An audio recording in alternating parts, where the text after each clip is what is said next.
Good evening, generals, and welcome to this dark corner of history from Men Around the Führer series. We are gathered not to celebrate a hero, but to unpack the strange and terrible existence of a man who poisoned a nation with mere words. His name was Julius Streicher. Born in 1885 in the small Bavarian village of Fleinhausen, Streicher was the ninth child in a family that grew to 10. His father was the local schoolmaster. Streicher's memories of his youth were, by his own account, happy ones, and he often spoke of his mother as the fortress of my childhood. It seemed, for a time, that he would follow precisely in his father's footsteps. He completed his basic education by age 13 and entered teacher training.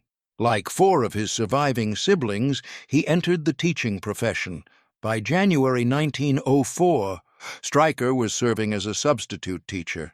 Yet, even in these early years, a persistent streak of combativeness marked his character, revealing a man who would never tolerate interference. He repeatedly clashed with the clergy, famously drawing the ire of parish priests by changing the time of Sunday school against their wishes, and even once attempting to throw a visiting priest out of his classroom.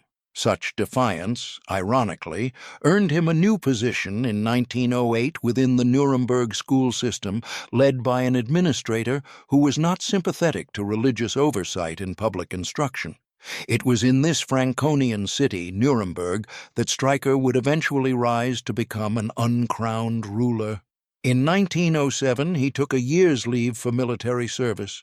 His superiors, however, quickly noted his rowdiness and unsuitability to become an officer, worsened perhaps by a 3-day jail term following a brawl.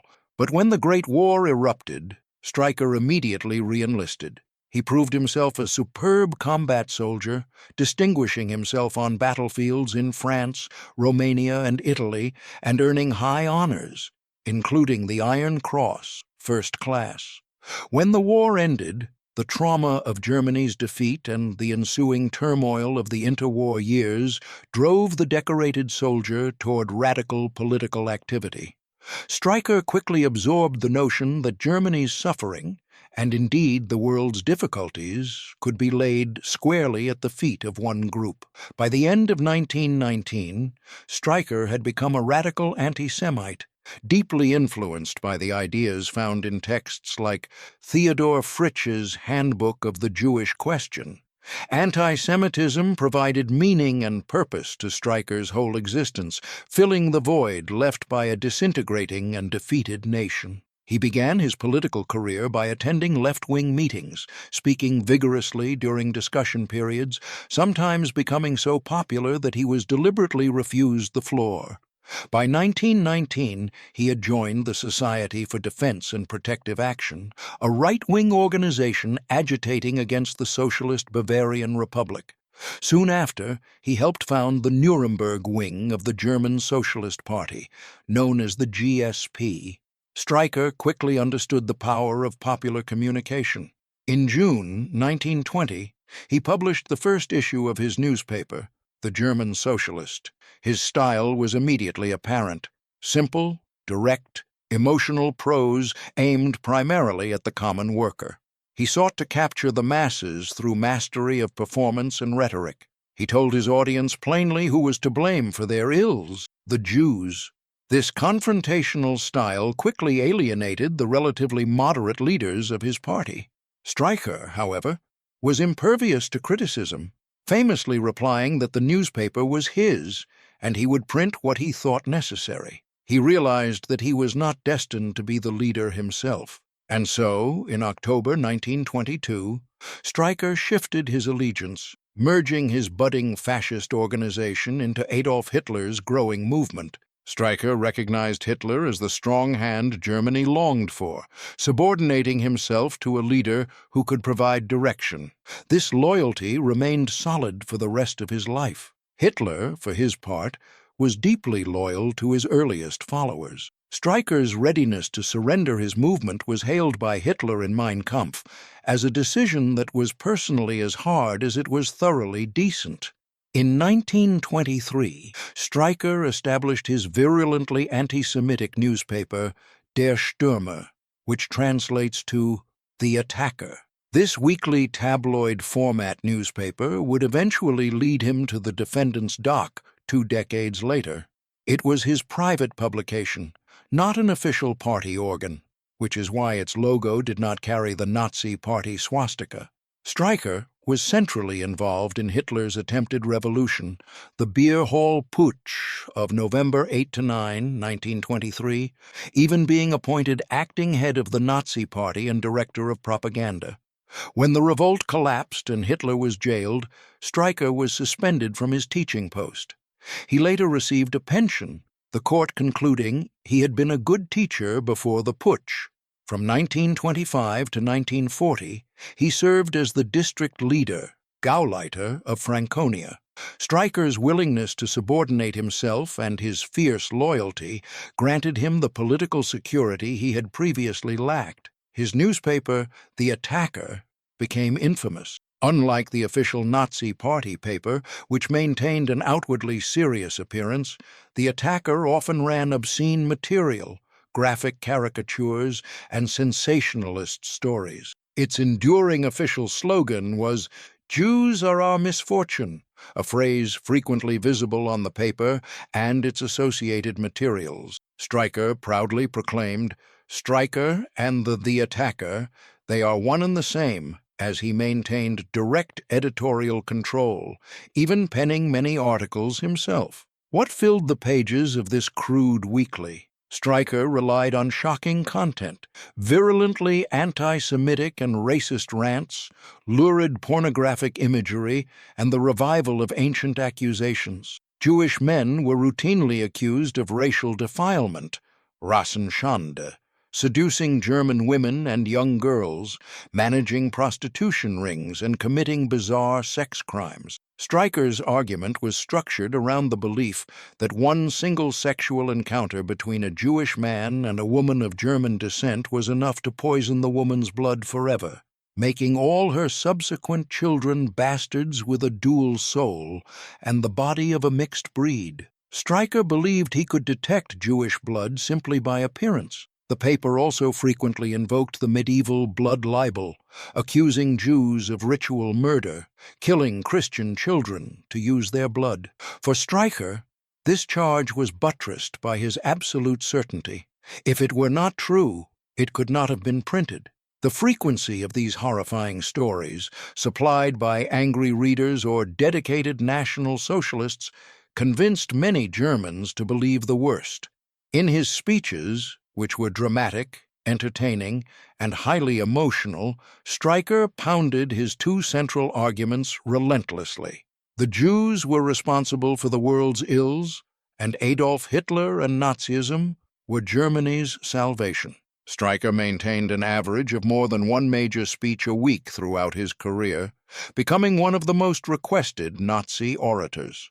When he spoke, the intellectual level was noted by police reporters as extraordinarily coarse and vulgar, yet he spoke simply and directly in the language of the people. He frequently employed religious imagery, claiming Christ was a fighter, and even announcing a new Christ in the person of Adolf Hitler. The fanaticism of Streicher's views often gave them a force of religious conviction. When Hitler seized power in January 1933, Streicher counted himself among the leader's closest allies. His influence skyrocketed. In those early days, Streicher served as a leading organizer for Germany's first official nationwide boycott of Jewish businesses on April 1, 1933. The circulation of The Attacker grew exponentially following Hitler's consolidation of power.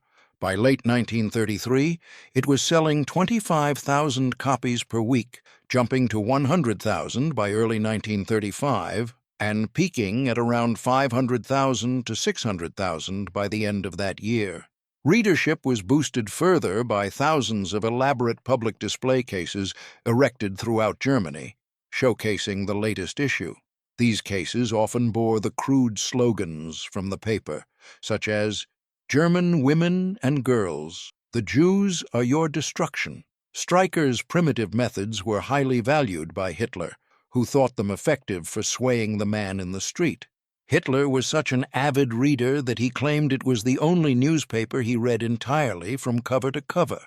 Hitler explicitly defended Streicher, stating that if he were to let Streicher fall, world Jewry would howl with glee, a pleasure he refused to give them. Even during the war, Hitler insisted that Streicher receive enough paper and support to keep the attacker publishing. As the district leader of Franconia, Streicher exercised personal power in Nuremberg. In 1935, when Hitler announced the hastily drafted Nuremberg Laws, which legally prohibited sexual relations between Jews and other Germans, it was seen internationally as Streicher's personal triumph.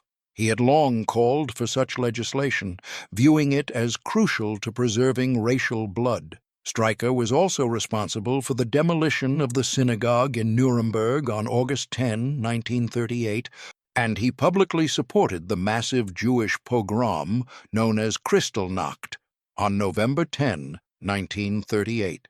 Streicher's vile reputation led him to be known globally as Jew-baiter #1. His publishing house also put out anti-Semitic booklets specifically aimed at indoctrinating children, such as The Poisonous Mushroom. These books utilized the grotesque illustrations of Philipp Ruprecht, Streicher's cartoonist, to cement the idea that Jews were insidiously dangerous, much like poisonous mushrooms that looked deceptively edible. Streicher himself delivered a Christmas story in 1936 to 2,000 children in Nuremberg, concluding the tale by asking, "Do you know who the devil is?" To which 1,000 voices of children roared back, "The Jew! The Jew!" illustrating the power of his propaganda over the younger generation. Yet, Streicher's crude style and recklessness often caused embarrassment within the highest ranks of the Nazi Party. Senior officials, such as propaganda minister Joseph Goebbels, attempted to ban the newspaper entirely. Reich Marshal Hermann Göring, in particular, harbored an intense hatred for the paper, especially after it published a libelous article concerning his daughter. Göring went so far as to forbid the reading of the attacker in all his departments. Baldur von Schirach, the Hitler youth leader, also prohibited members from reading it in sponsored facilities. Streicher's career was marred by financial corruption and overzealous self-enrichment, often through seizing or purchasing Jewish property during Aryanization efforts. By 1939, a government commission secretly compiled a 2-volume record detailing his corruption, abuse of power, and sexual misdeeds. In 1940, a tribunal judged Streicher unfit for human leadership and stripped him of his party posts, though he was allowed to retain his title and continue publishing The Attacker due to Hitler's protection. Streicher was subsequently placed under house arrest in his villa outside Nuremberg. Even in his diminished state, Streicher intensified his calls for violence as the war progressed. He had already been calling for the extermination of Jews as early as 1933, and certainly in 1925 he had shouted, "Let us make a new beginning today so that we can annihilate the Jew." But during the war, Streicher regularly authorized and wrote articles demanding the annihilation and extermination of the Jewish race in unequivocal terms. In February 1944, his own article demanded that anyone who repeated or copied the Jews' actions deserved the same fate, annihilation, death. He frequently compared Jews to germs, pests, insects, and vermin that must be destroyed in the interest of mankind. Crucially, Streicher continued to write and publish this propaganda of death with knowledge of the extermination campaign unfolding in the occupied Eastern Territories. Evidence showed that he received and read the Jewish newspaper, the Israelite weekly newspaper, which reported mass executions and deportation figures throughout 1942.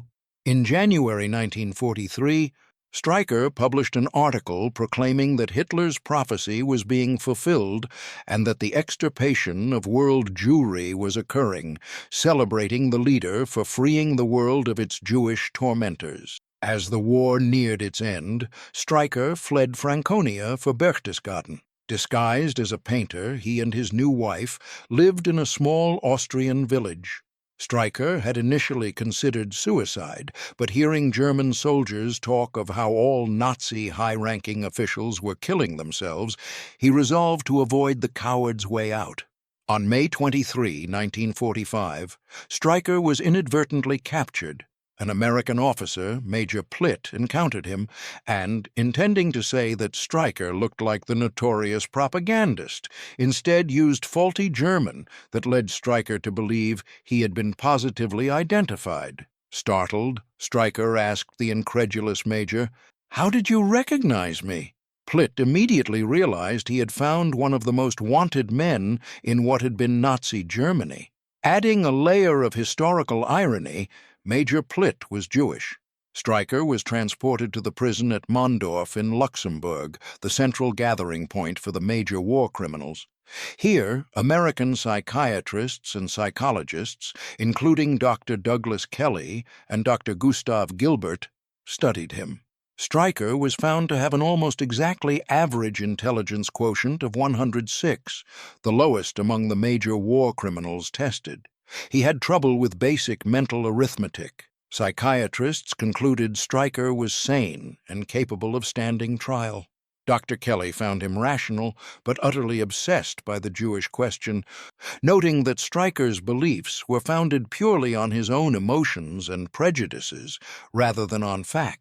Dr. Gilbert kept a diary of his experiences and noted that Streicher was so obsessed with anti-Semitism and pornography that a mere 15 minutes with Streicher was about as much as he could tolerate. Streicher, in a stunning display of his entrenched hatred, refused legal counsel because the attorneys offered had names that sounded Jewish, insisting he needed an anti-Semite for his defense. Streicher faced the International Military Tribunal, IMT, at Nuremberg. He was indicted on 2 counts: conspiracy to wage aggressive war and crimes against humanity. The evidence presented by the prosecution, led by the British delegation, focused almost entirely on Streicher's rhetoric as the publisher of the attacker. The prosecution's case stressed that Streicher was an accessory to murder. They argued that Streicher's crime was greater and more far-reaching than that of almost any other defendant because he made the atrocities possible. Without Streicher's propaganda, the SS leaders would have had no populace willing to carry out their murderous orders. Streicher's defense claimed that he had only been a local figure before 1933, and was simply one of many anti-Semites after the Nazi takeover. He vehemently denied knowing about or believing in the mass killings. He claimed that he rejected the mass killings, just as every decent German did. However, the relentless cross-examination introduced overwhelming proof, including his own articles quoting the Israelite weekly newspaper, showing that Streicher knew the Holocaust was underway, yet continued to scream for annihilation. On September 30, 1946, the tribunal announced its verdict. Streicher was found not guilty of Count 1, conspiracy to wage aggressive war. The tribunal conceded that he was a fervent Nazi supporter, but he was never in Hitler's inner circle of advisers, nor was he connected with the formulation of war policies. However, on Count 4, crimes against humanity, the tribunal found Julius Streicher guilty. The judges determined that for 25 years, Streicher, the Jew baiter number 1, had infected the German mind with the virus of anti-Semitism. His continued incitement to murder and extermination, at the very time when Jews were being slaughtered in the East under the most horrible conditions, clearly constituted persecution on racial grounds, and therefore a crime against humanity. He was sentenced to death by hanging. The legality of Streicher's death sentence generated controversy among some jurists. Unlike other defendants who were central to the war effort, Streicher had lost his official position and was convicted solely for his rhetoric. His case highlighted the difficulty of fitting a propagandist into a framework designed primarily for those who planned war. The acquittal of Hans Fritzsche, the head of the radio division of the propaganda ministry, further complicated the issue. Yet, Streicher's conviction set a crucial precedent: the acknowledgement that words themselves, when designed to inflame hatred and demand destruction, can constitute a crime against humanity. Julius Streicher was the seventh of 10 condemned war criminals led to the gallows in the early hours of October 16, 1946. Unlike the others, he did not walk calmly. He had to be dragged toward the gymnasium. As the guards stopped him for identification, he uttered a piercing final scream, "Heil Hitler!" When asked his name, he shouted, "You know my name well," before identifying himself. As he reached the platform, he cried out, "Now I go to God!" And then, glaring at the witnesses, he screamed the chilling, triumphant anti-Semitic taunt, "Purim Festival 1946. Referring to the biblical story of Haman's execution. His final audible words, muffled by the black hood, were a warning to the hangman. "The Bolsheviks will hang you one day," followed by a whispered farewell to his wife, Adele, "my dear wife." His body was cremated along with the others, and the ashes were scattered into a small stream near Munich, ironically, under the cover name Abraham Goldberg. Streicher's legacy is not one of military genius or administrative skill, but of pure, unadulterated malice. He was a man of limited intelligence who wielded the mighty hammer of hate. While he never personally killed a Jew, his long campaign established an attitude of indifference in millions of Germans, making the mass murder of European Jewry possible. The crude, vivid, and sensationalist poison he injected into the German mind laid the ground, ensuring that when the final solution arrived, the victims were no longer viewed as people, but merely as the vermin Streicher had always preached they were. The story of Julius Streicher serves as a chilling testament to the power of unconstrained rhetoric. His words, though lacking in intellect, proved to be like a telephoto photograph taken without a tripod, wildly unstable and distorted, yet devastatingly effective in projecting a manufactured, hateful reality onto a susceptible audience. He showed that sometimes the simple act of repeating a terrible lie with enough fervor is all that is needed to convince a nation to turn its face away from decency.